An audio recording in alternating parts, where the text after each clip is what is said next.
Ya Rabb, bila taqta' rajana, ya Allah. Ya Allah, setiap saat aku memohon kepadamu, siang malam.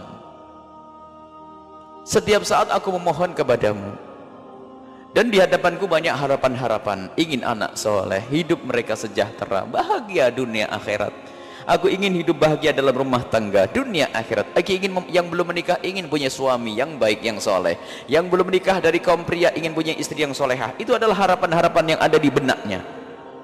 Diadukan kepada Allah, ya Rabb, bila taqta' rajana, ya Allah, jangan kau putus harapanku, ya Allah. Artinya harapan-harapanku yang selama ini terlintas berada di hatiku ini, ya Allah, wujudkan, kabulkan. Nah, ini memohon kepada Allah Subhanahu wa taala, ya Rabb, bila taqta' rajana, ya Allah, jangan sampai harapanku terputus, enggak sampai tujuan.